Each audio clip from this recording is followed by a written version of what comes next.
रुआ देख रहल बानी बिहार के डिजिटल क्रांति के जनक न्यूज बिहार के YouTube channel Bharat live TV. आर्थिक ये जो आरक्षण दिया गया था, इस आरक्षण के कारण एक खास समूह को ऐसा लग रहा था कि असमानता की स्थिति उत्पन्न हो गई।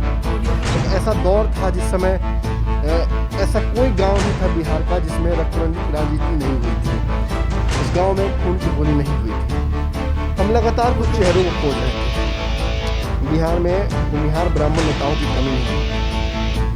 आप एक ढूंढिएगा 1000 मिलेगा। आशुतोष जी ने एक दावा किया था कि एक भूमिहार ब्राह्मण का बच्चा 7 वोट दिलवाता है, 7 वोट का उत्तराधिकारी एक तरह से होता है। ये लोगों को भूमिहारों की बात नहीं करेंगे तो फिर आप कौन रिप्रेजेंट करेगा? आपकी बातें कौन मनवाएगा सदन में? कौन मोदी जी के सामने रखेगा कि मोदी जी हमें ये चाहिए? हमारे समाज की ये कमी है। तो इस समाज और इस राजनीतिक मंच का दावा है अब राजनीतिक पार्टियां इस पर विचार क्यों नहीं करती हैं, अब इस पर चर्चाएं क्यों नहीं होती हैं? इसे बस एक खबर क्यों बना दिया जाता है? इसे एक मुद्दा क्यों नहीं बनाया था? इस पर चर्चा क्यों नहीं होती है कि ये बातें हो रही हैं तो इस पर रिएक्ट क्यों नहीं किया जा रहा है? वो समाज भाजपा का कोर वोट कर रहा है ऐसा कहा जाता है, लेकिन ये समाज भाजपा से भी त्रस्त रहा है। क्योंकि देखिए हमने देखा है कि लालू प्रसाद यादव की जब राजनीति कमजोर होती है तो नीतीश का चले जाते हैं, नीतीश की राजनीति कमजोर होती है तो भाजपा के साथ चले जाते हैं या लालू के साथ चले जाते हैं।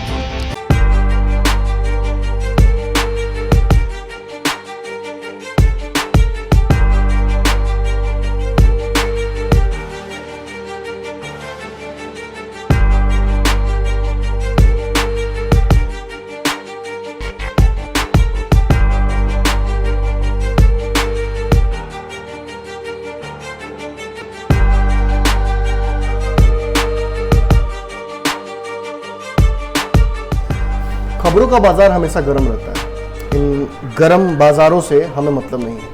हम खबरों का बाजारीकरण नहीं करना चाहते। हम उन खबरों की तह तक पहुंचना चाहते हैं जिन खबरों की वजह से आपके जीवन पर असर पड़ता है। हम खबरों का पंचनामा करते हैं।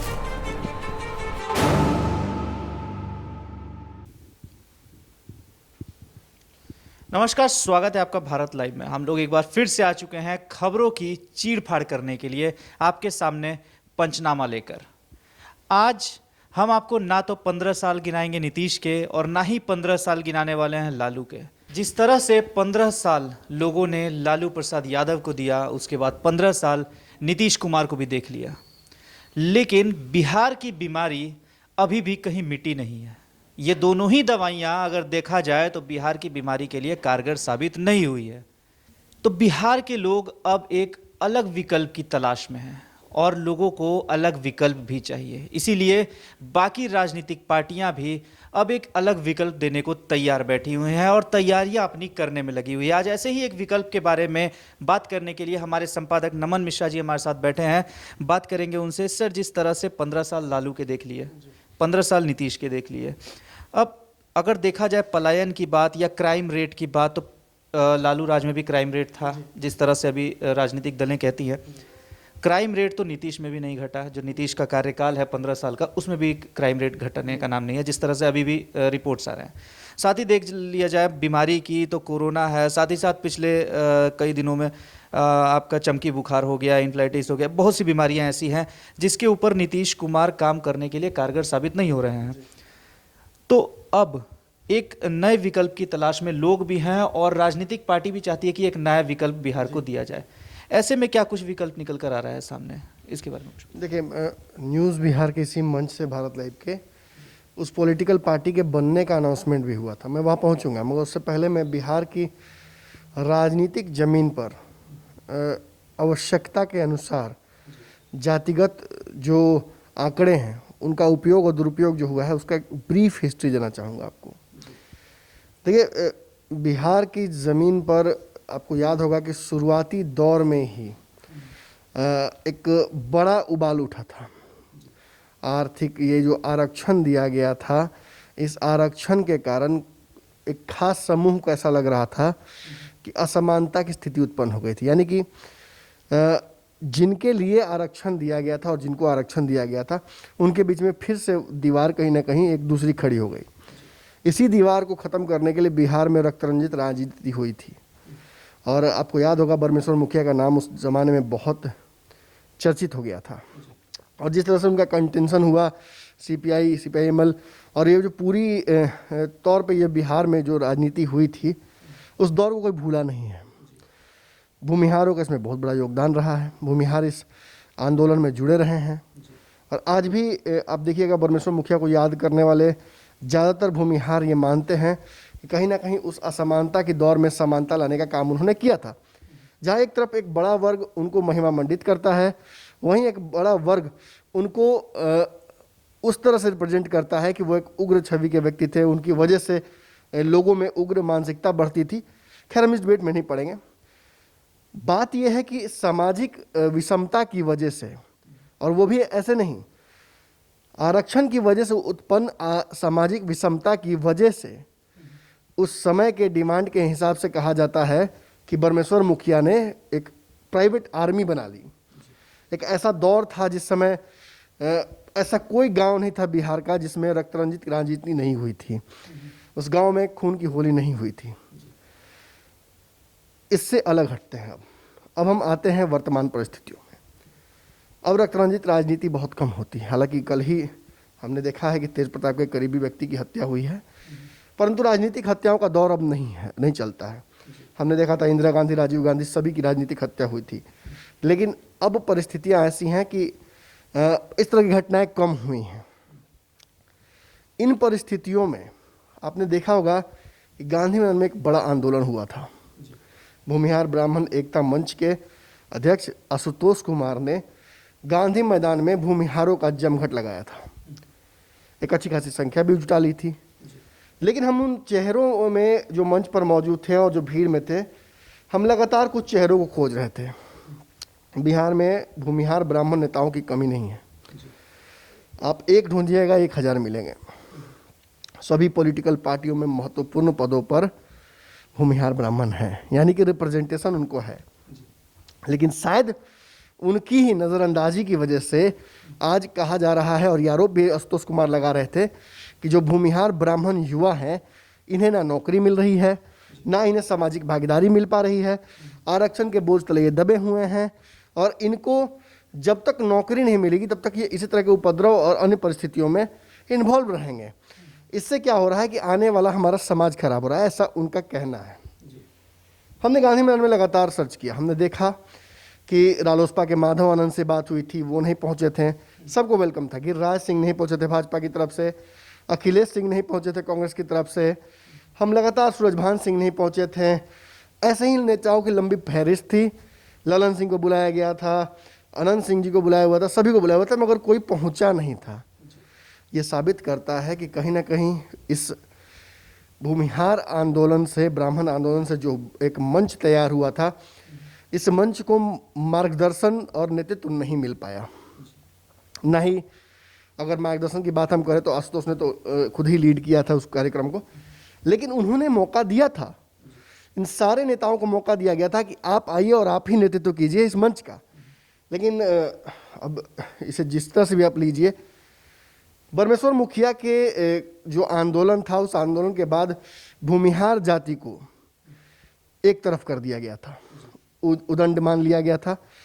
उस जात के लोग, नेता उस जात का वोट लेकर जरूर राजनीति करेंगे, लेकिन जब उनको रिप्रेजेंट करने की बात आएगी तो आपने देखा था किस तरह से अरुण कुमार, जो कि जहानाबाद के पूर्व सांसद थे, उन्होंने इस कार्यक्रम को तुरंत बाद रिएक्ट किया था और ये कहा था कि आशुतोष कुमार सिद्धांत पर आरोप लगाते हुए कि ऐसे कई लफुआ हैं जो कि मार्केट में राजनीति नहीं लफुआई कर रहे हैं। लेकिन आप देखिएगा कि आशुतोष कुमार ने उस सभी के दौरान अपनी भाषा काफ़ी मर्यादित रखी थी। आशुतोष कुमार के बारे में जब हमने उस दौरान रिसर्च करके जनता को बताया था, तो हमने बताया था कि कैसे वो लालू प्रसाद यादव के ऊपर दूध का डब्बा फेंके थे। जिस समय लालू यादव पर यह आरोप लगा था कि भूरा बाल साफ करने की वो बात कर रहे हैं। एक अच्छी खासी विषमता उस समय भी थी, जातिगत जो द्वंद्व था वो लगातार चल रहा था लालू यादव के समय में भी। इस दौरान हमने देखा था कि कैसे आशुतोष कुमार ने इस सब को अपने कैपिटलाइज करते हुए और अपनी तरफ ध्यान आकर्षित करने के लिए, अपने समाज के ध्यान आकर्षित करने के लिए उन्होंने वो हरकत की थी। उन्हें वहीं से वो कहीं ना कहीं उनकी राजनीति की शुरुआत भी हुई थी। लेकिन जिस तरह से गांधी मैदान के कार्यक्रम से सभी बड़े नेताओं ने अपने आप को दूर कर लिया और आग्रह के बावजूद ना तो मार्गदर्शन किया और ना ही नेतृत्व किया उन्होंने। तो ऐसे में इसी जगह जहां आप बैठे हुए हैं, इसी कुर्सी पर बैठकर आशुतोष जी ने इसी मंच से हमारे सामने ये आग्रह किया था और ये वादा किया था। हमने पूछा था उनसे, पूछने का कि हमारा मजबूरी थी। हमने पूछा था कि आप समाज को बदलना चाहते हैं, आप अपने समाज के नेतृत्व करना चाहते हैं, अपने समाज को हक दिलाना चाहते हैं। ये जब भी होगा कॉन्स्टिट्यूशनल बाउंड्रीज के तहत ही होगा, यानी इसके लिए आपको या तो चुनाव जीतना होगा या अपने लोगों को चुनाव जिताकर भेजना होगा सदन में, और तभी जाकर आपका रिप्रेजेंटेशन और आपकी बातें मानी जाएंगी वहाँ पे। सर, जिस तरह से आज के डेट में अगर बिहार में देखा जाए तो जातिगत जो है चुनाव में बहुत ज़्यादा ही वो अहम रोल प्ले करता है। जिस तरह से आप देख लीजिए राजद की जो अगर देखा जाए तो राजद जो है वो ज़्यादातर MYD जो हमने अपने ही चैनल से बताया था, मुस्लिम, यादव और दलित। जी, आप जो बात बोलना चाहते हैं वो ये है कि कहीं ना कहीं इसी जगह से फिर मैं कहूँगा, आशुतोष जी ने एक दावा किया था कि एक भूमिहार ब्राह्मण का बच्चा 7 वोट गिरवाता है, 7 वोट का उत्तराधिकारी एक तरह से होता है। क्या किस आधार पर उन्होंने कहा था ये तो नहीं बताया, लेकिन ये बात उन्होंने कही थी। और तब हमारा जो सवाल था कि जब आप सदन में पहुंचिएगा नहीं, मंच है आपका मगर पॉलिटिकल पार्टी नहीं है आप, आपके जब तक लोग जीत कर नहीं जाएंगे आपकी आवाज़ उठाएंगे नहीं, क्योंकि जो लोग जीत कर गए हैं, आप अश्विन चौबे की बात करते हैं, गिरिराज सिंह की बात करते हैं, मनोज झा की बात करते हैं राजद से। अभी फिलहाल आपने देखा कि राजद ने भी एक राज्यसभा में फिर भेजा है भूमिहार को। ये लोग अगर भूमिहारों की बात नहीं करेंगे, CP ठाकुर के बेटा विवेक ठाकुर गए हैं, ये लोग अगर भूमिहारों की बात नहीं करेंगे तो फिर आपको कौन रिप्रेजेंट करेगा? आपकी बातें कौन मनवाएगा सदन में? कौन मोदी जी के सामने रखेगा कि मोदी जी हमें ये चाहिए, हमारे समाज को ये कमी हो रही? तब उन्होंने यहीं से एक दावा किया था और ये कहा था कि मार्च के बीच में, मार्च से मई जून के बीच में हम एक राजनीतिक विकल्प लेकर आएंगे। आपको पता है कोरोना की वजह से सब कुछ स्थिर सा हो गया है, लेकिन इस बीच भी हमने देखा है कि बिहार में जातिगत राजनीति और संघर्ष जारी है। आप अगर देखते हैं सिंधुवारी की घटना, आप देखते हैं अगर जहानाबाद की घटना, आप पूर्व में जाते हैं तो नालंदा, नवादा और इन सब सी जगहों पे आप घटनाओं को अगर देखते हैं, एक खास समाज के प्रति घृणा और द्वेष का माहौल दिखा है। देखिए, पूर्व में इस तरह की घटनाएं होती थीं तो उसे जातिगत आधार बनाकर रिजर्वेशन दिया गया था, लेकिन अब जब ऐसी घटनाएं हो रही हैं तो इस समाज और इस राजनीतिक मंच का दावा है कि अब राजनीतिक पार्टियां इस पर विचार क्यों नहीं करती हैं, अब इस पर चर्चाएं क्यों नहीं होती हैं, इसे बस एक खबर क्यों बना दिया जाता है, इसे एक मुद्दा क्यों नहीं बनाया जाता है और इस पर चर्चा क्यों नहीं होती है कि ये बातें हो रही हैं तो इस पर रिएक्ट क्यों नहीं किया जा रहा है। अब बड़ी बात यह है कि ऐसी घटनाओं के बावजूद अगर मुखर होकर लोग, नेता और जो लोग नहीं बोल पा रहे हैं तो क्या किया जाए। तो खबर ये है कि ऑलमोस्ट तय हो चुका है, ये बातें लीक आउट हो चुकी हैं कि इस महीने के अंत तक राजनीतिक विकल्प भूमिहार ब्राह्मण एकता मंच देने जा रहा है। और बड़ी बात यह है कि 80 बिहार के 80 ऐसे चिन्हित विधानसभा क्षेत्र हैं जहां पर इनकी संख्या बहुत तगड़ी है सवर्णों की, खासतौर पर भूमिहार और ब्राह्मणों की। इनको कैपिटलाइज करते हुए अपने प्रभारी और हो सकता है कि उम्मीदवारों के साथ ही पॉलिटिकल पार्टी भी उतरे। ऐसी परिस्थिति में एक बड़ा कहीं ना कहीं सवाल ये खड़ा होता है कि क्या नीतीश कुमार और लालू यादव, नीतीश कुमार अपने चेहरे की राजनीति करते हैं, अपने आप को विकास पुरुष बताते हैं, सामाजिक जो न्याय है और सोशल इंजीनियरिंग है उसको अपने साथ रखते हैं, दावा करते हैं, और दूसरी तरफ लालू प्रसाद यादव कहते हैं कि हम गरीबों, शोषितों और वंचितों की आवाज़ बनकर आएंगे, और उनके रिप्रेजेंटेटिव तेजस्वी यादव हैं। इन परिस्थितियों से कैसे निपट पाएंगे? और इतनी ज़्यादा पॉलिटिकल पार्टियां हैं, VIP है, RJD है, RLSP है, पप्पू यादव की जाप है, प्रिया पुष्पम चौधरी आ गए हैं प्लुरल्स लेके, हो सकता है प्रशांत किशोर भी कोई विकल्प लेकर आए। तो इन सभी माने बड़े बड़े मछलियों के बीच में ये आखिर अपनी रिप्रेजेंटेशन क्या कर पाएंगे? इनकी बातें कोई क्यों सुनेगा? इनके ऊपर जनता क्यों मोहित होगी? इसके पीछे कारण है। देखिए, कोरोना काल में भी हमने देखा है कि जहाँ सारे सांसद और विधायक, मैं कुछ अपवादों को छोड़कर बोल रहा हूँ, लॉकडाउन की स्थिति में है, घरों में क्वारंटीन है, वही हमने देखा है कि आशुतोष कुमार हर जगह पहुँच रहे हैं। सिंधुवारी की घटना में जिस तरह से उन्होंने 2 समुदायों के बीच जो नौबत आ गई थी, एक बड़े कहीं ना कहीं कैटास्ट्रॉफी में तब्दील हो जाता वो घटना, उसे रोकने के लिए वो जगह पर गए, न्यूट्रलाइज उन्होंने किया, अपने समाज को भी शांत किया। और बाकी समाज के रिप्रेजेंटेटिव से उन्होंने बात की। ये कहीं ना कहीं साबित करता है कि ये जो राजनीति करने जा रहे हैं इसमें वो मार काट कम होगा, और वो जो उदंडता हमने देखी है, या जिसके लिए लोग मीडिया के जगत के बहुत सारे लोग हैं जो कि आज भी पूर्वाग्रह रखते हैं, वो कहते हैं कि ये समाज उदंड है। और उस तरह की घटनाएं हुई हैं पूर्व काल में। हमने देखा है कि कैसे कन्हैया के ऊपर हमला इसी संगठन के एक कार्यकर्ता ने जोश में आकर कर दिया था, और भी जगहों पर हमने देखा है आशुतोष कुमार भी खुद दूध का डब्बा फेंक चुके हैं। तो ये वहाँ से यहाँ तक में बदलाव आया है। अब जब राजनीतिक विकल्प की बात हो रही है तो हमें ये देखना होगा कि ये जो समाज है इसने ट्रस्ट किया है, अब तक भूमिहारों पर ट्रस्ट किया है, ब्राह्मणों पर ट्रस्ट किया है, उन नेताओं को भेजा है अपने बीच से जो कहीं ना कहीं अपने पार्टी के स्थापित नेता रहे हैं। लेकिन पहली बार इस तरह का एक मौका मिल रहा है कि एक व्यक्ति जो उनके बीच में से उठकर आ रहा है, ऐसा व्यक्ति जो उन युवाओं के नेतृत्व कर्ता के तौर पर सामने आ रहा है, रोज लाइव आकर बात करता है लोगों से, वो अगर नेतृत्व करने के लिए आगे बढ़ रहा है तो कहीं ना कहीं मुझे लगता है कि जो जनता है, खासतौर पे वो जो मानते हैं कि ये जो आरक्षण है इसकी वजह से उनके घर के लड़के बेरोजगार बैठे हुए हैं, आर्थिक विषमता की स्थिति आ गई है, और जिन्होंने कहीं ना कहीं जो आरक्षण था नरेंद्र मोदी द्वारा प्रस्तावित 10% आरक्षण, उसका विरोध भी किया था, उन लोगों के खिलाफ एक राजनीति करने का एक बड़ा मौका मिलेगा इन्हें। आप ये भी कर सकते हैं कि जो आप जिस समाज को कहीं ना कहीं भुना कर लाने की बात कर रहे हैं वो समाज भाजपा का कोर वोटर रहा है, ऐसा कहा जाता है, लेकिन ये समाज भाजपा से भी त्रस्त रहा है। आपको बता दें कि भाजपा इन समाज को अपना बंधुआ बनाकर रखी हुई है। ये बातें कई बार कई लोगों ने साफ तौर पे कही हैं। आपको ये तो गिरिराज सिंह का जब पत्ता कटा था, उन्हें उठाकर रातों रात नवादा से बेगूसराय भेज दिया गया था, उस दौरान भी उनके मन में वो दुख था।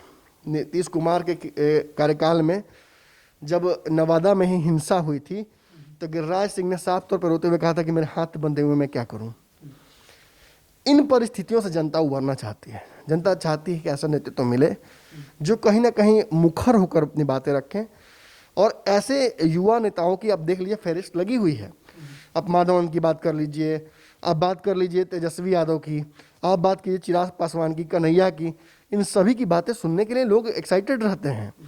इसीलिए क्योंकि ये जो युवा हैं ये बदलाव की बात कर रहे हैं, चाहे इनकी विचारधारा अलग अलग हो, लेकिन कहीं ना कहीं बात बदलाव की कर रहे हैं। ऐसे में अगर हम कंपैरेटिव एनालिसिस अगर करते हैं तो जहां लालू काल में हमने देखा था कि एक खास समुदाय विशेष का काफ़ी वर्चस्व बिहार में बढ़ गया था, उसी तरह से हम नीतीश कुमार के कार्यकाल में देखते हैं तो चाहे अनंत सिंह की घटना हो, लिपि सिंह जिस तरह से अनंत सिंह के पीछे पड़ी हुई थी, ललन सिंह जिस तरह से ताल ठोक के चुनाव लड़ने गए थे, भूमिहार विरोधी का ठप्पा लगा दिया गया नीतीश के ऊपर, और ये समाज बहुत दुखी है नीतीश जी से। इनकी पार्टी के कई भूमिहार नेता ये साफ मैंने खुले शब्दों में ओपनली नहीं बोल पाते हैं, लेकिन अंदर खानों में ये अब चर्चा करते हैं कि खास भूमिहार वर्ग है जो कि अब नहीं सटना चाहता नीतीश कुमार के साथ, और नीतीश भी बड़ा डरे रहते हैं समाज से अपने आसपास ले आने से। लेकिन इन दोनों को अगर जनता ने देख लिया है तो अब विकल्प कैसे आएगा? क्योंकि देखिए हमने देखा है कि लालू प्रसाद यादव की जब राजनीति कमजोर होती है तो नीतीश का चले जाते हैं, नीतीश की राजनीति कमजोर होती है तो भाजपा के साथ चले जाते हैं, या लालू के साथ चले जाते हैं। तो एक बड़ा सवाल तो जरूर खड़ा होता है कि आने वाले समय में अगर विकल्प की बात करें तो विकल्प और भी दिख रहे हैं बिहार में। जिस तरह से पप्पू यादव दोनों ही पार्टियों को घेरते हैं, महागठबंधन हो चाहे एनडीए गठबंधन, दोनों को ही घेर रहे हैं। साथ ही साथ अगर बात की जाए प्रिया पुष्पम चौधरी की तो वो भी दोनों ही तरफ से दोनों ही पार्टियों को घेर रही हैं, चाहे वो महागठबंधन हो चाहे वो एनडीए गठबंधन हो। उसी तरीके से आशुतोष कुमार भी हैं, वो भी दोनों तरफ से ही दोनों को ही घेर रहे हैं। तो क्या लगता है कि ये तीनों भी मिल सकते हैं या फिर कुछ अलग विकल्प? मान लीजिए बिहार के लोगों के लिए एक विकल्प देना बहुत ही ज़्यादा मुश्किल है इस वक्त में। आखिर किस तरह से राजनीति? वही कह रहा था कि देखिए इन दोनों मजबूत धुरियों के अलावा, लालू नीतीश के अलावा, एनडीए और यूपीए के अलावा, बिहार में एक तीसरा मोर्चा भी है जो कि काफ़ी संगठित होकर आगे बढ़ने का प्रयास कर रहा था, मगर कोरोना की वजह से चाहे पप्पू यादव हों या धनेश्वर महतो हों या अरुण कुमार हो, इन सभी पार्टियों के लीडर्स ने कहीं ना कहीं एक मीटिंगों का दौर शुरू कर दिया था। और जिस तरह से महागठबंधन में टूट की खबरें आ रही हैं, अल्टीमेटम्स की बात हो रही थी। आप भूल जाइए कोरोना की बात, तो आपको समझ में आएगा कि कैसे बिहार की राजनीति में एकदम संक्रमण दौर से गुजर रही थी, कुछ भी हो सकता था।